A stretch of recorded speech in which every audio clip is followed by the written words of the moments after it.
So how does music come into this story, bro? Okay. How does it creep in here I'll now? show you, bruv.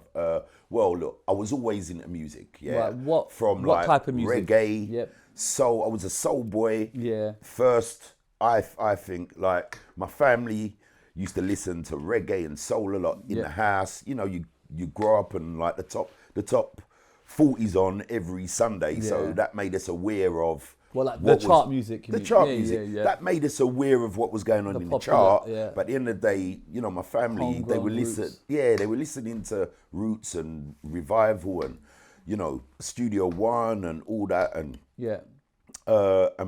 people like Bob Marley and John Holt and all that stuff. So I kind of grew up there. But my mum, when she was in Saudi, she come back with loads of these tapes and records of like everyone from Change, Slave, all these soul bands, man. Like, and like when she come back, I had headphones plugged in, just listening to everything. George Benson, Stevie Wonder, taking it in, knowing every word from every song, blah blah. So I kind of I had a bit of a brain where I could remember stuff.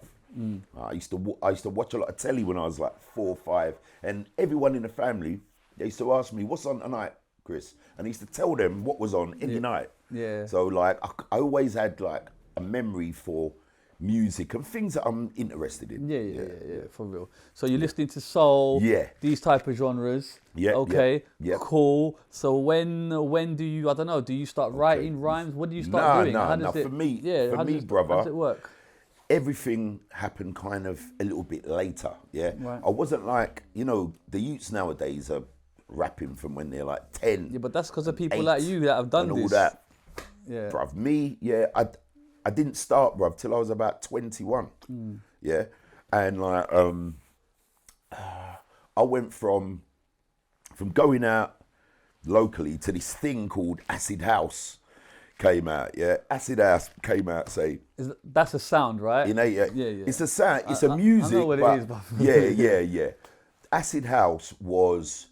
It's like a new sound. Was like the first time, for me, don't get me wrong, there were youths that already knew about house. Yeah. They already knew about house music. There's a guy I used to have a... But that's underground, right? This is coming more to the forefront. This is underground. What I'm talking about was so underground that it was illegal. Right. It was illegal, bruv. Like illegal raves. Basement ones. Basement, in warehouses, barns, wherever. Yeah. Right? And like, it was like a pandemic of clubs. No, sorry. It weren't even clubs. Just underground rave gatherings. Yes. It was just like, it was every week, bruv. You could go out. We'd go out on, say, a Thursday night or a Friday night when the first raves were out, yeah? You'd go there was 5,000, 10,000 people. Like, how did you find out about it? It's just word of mouth? Okay. Because there's no fucking... This is how it was, email bruv, or text message. Yeah. This is how it was. There used to be like a flyer, but I wouldn't even call it a great flyer. It was more like a leaflet, and on the leaflet it was like a phone number, and it would say, phone this number at 9 o'clock, right? So all my mates are around my house. My mum's away now. She's in Saudi. So you got the access. I'm like a teenager. Yeah.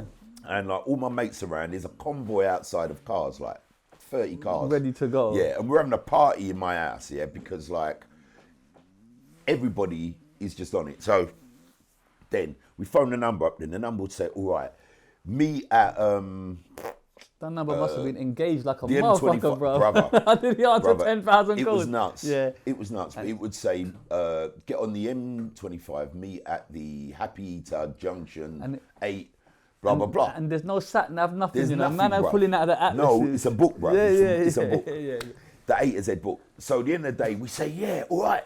So at the end of the day, we get in the cars, and then we go in a convoy. And then we're going, but there's loads of other convoys from other people who have got the same message. And they're getting here. So by the time you make it to the Happy Eater, there's like hundreds of people there, loads of cars. And there's a geezer there saying, all right, mate, what you need to do now is like, and he'd give you like a treasure hunt. Yes, That's sick. And this was actually half of the fun of it. Yeah. I can imagine.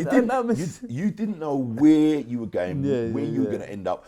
But at the end of the day, you just wanted to listen to that music. Of course. Because the music was, you couldn't hear it on anywhere. It wasn't radio. It was not on radio anywhere. There was no house music being played on Radio 1 and all that stuff like nowadays. There was none of that. So the only place you could hear this music was in these clubs. Right.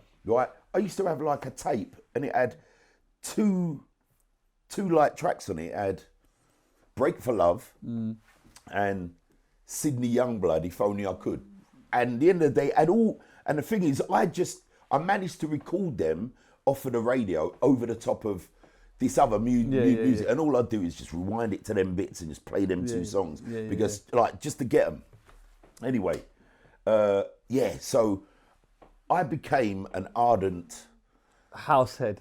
A raver, an ardent raver because like I just used to dance, bruv. So like I used to love dancing. I used to love. This is like up like music. Tempo beats. Yeah, and tempo, bro. Yeah. And basically we're all out having a good time, drinking, smoking, everything, bruv, and just like raving for days. It's the Shizzio Show. Finished.